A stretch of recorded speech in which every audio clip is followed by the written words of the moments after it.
Dear friends, I, Captain Utkarsh Mishra of 6th Battalion, the 1st Gorkha Rifles, on behalf of Indian Army, would like to welcome you all in this session to understand career in Army. Going back to the history, we need to ask those born before 1947 to know pangs of anguish of being enslaved under the colonial rule. For every Indian in those days, it was indeed a Herculean task to fight against those powerful giants, the British. Today, we are fortunate to live in a free country due to the vision and sacrifice of our freedom fighters and the armed forces. The identity of being an independent country where the sovereign power of deciding our destiny rests with us brings about a huge responsibility on our shoulders. You, particularly at this age, have got double the responsibility compared to a common man to dedicate your life and services for the progress of the nation. This is because the students are groomed to an unimaginable extent, expecting that the outcome will lead the nation forward. Yes, we all have personal aspirations of progressing in our career. In today's world, every youth see meteor prospect in the corporate world, a trendier lifestyle and good money. Only few youths like you who are willing to sacrifice the materialistic life can take the challenge of safeguarding the nation wearing this uniform. Now coming to the role of Indian Army per se in the service of the nation, I would like to show you a small video clip.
In this competitive world, to progress further, a nation requires a strong and capable army to be counted amongst the best.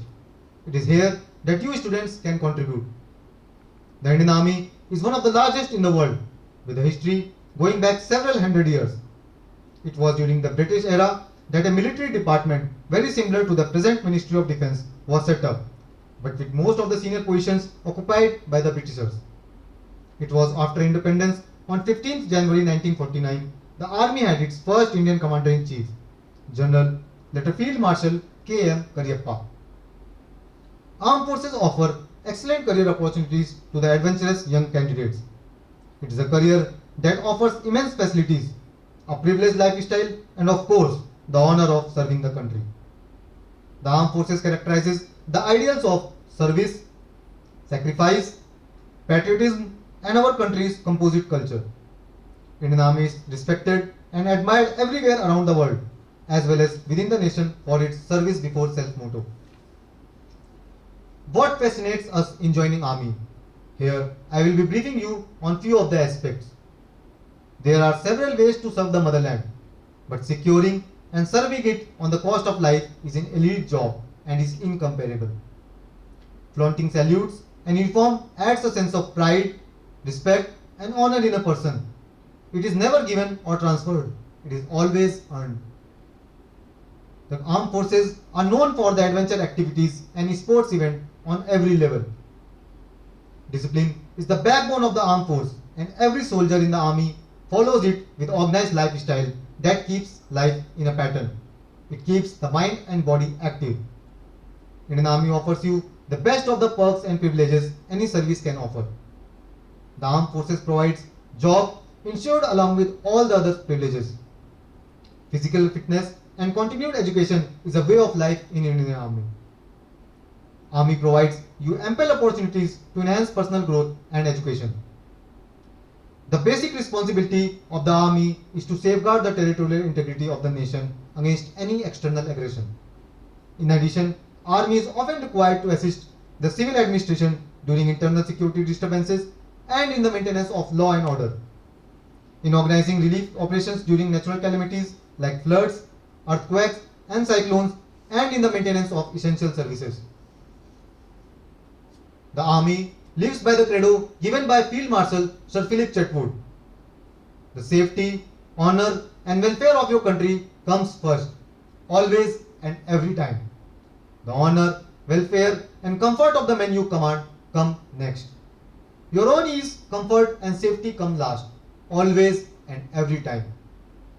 Friends, you all are about to enter the phase of life where you will be selecting your career path.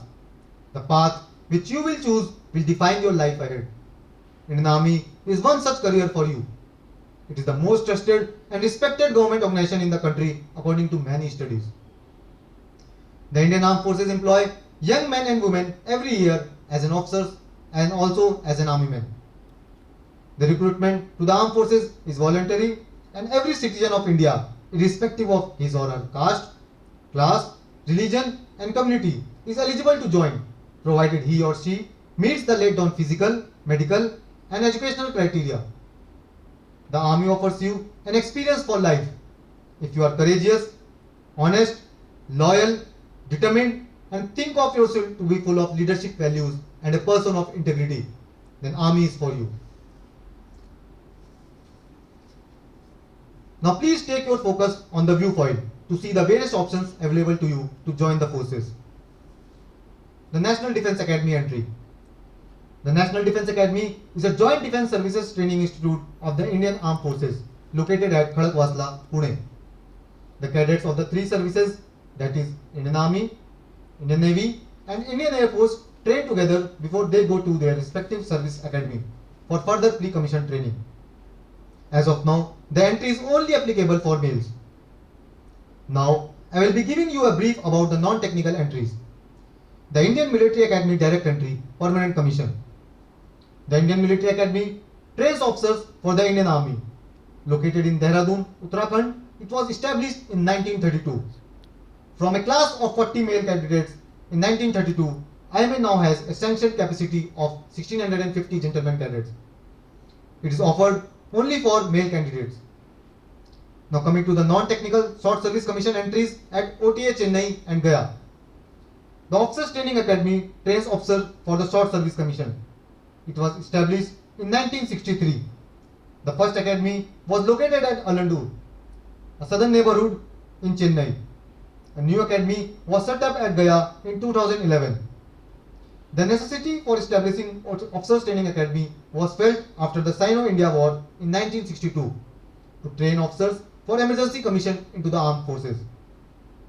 This entry is both for males as well as female.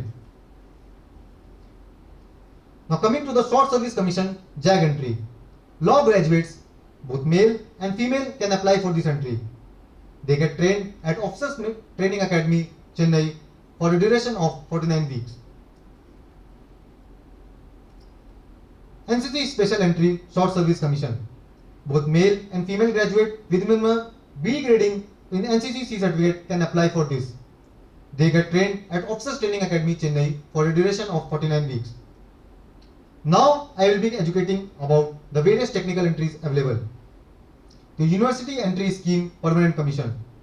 Technical graduates in the 4th year of their technical graduation can opt for this. They are trained at IMA for a duration of 1 year, and only male candidates can apply for this. Technical graduate course, permanent commission. After completion of your technical education, you can apply for TGC permanent commission also. You will be trained at IMA for 1 year, and only male candidates can apply for this. Short Service Commission Technical Entry. It is applicable for both males as well as female technical graduates. They are trained for 49 weeks at OTA Chennai. Coming to Technical Entry Scheme, Permanent Commission. Male students, those who are having more than 70% marks in 12th standard in physics, chemistry, maths can apply for the entry. They are trained on 1+3+1 pattern. 1 year of basic military training at OTA Gaya, 3 years of technical training at respective CTWs, and 1 year of post-commissioning technical training. To conclude with my talk, I would like to show you a clip on how Indian Army is guarding the nation against all odds, so that the nation can prosper.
Thank you very much and wish you all the best for your future. Jai Hind.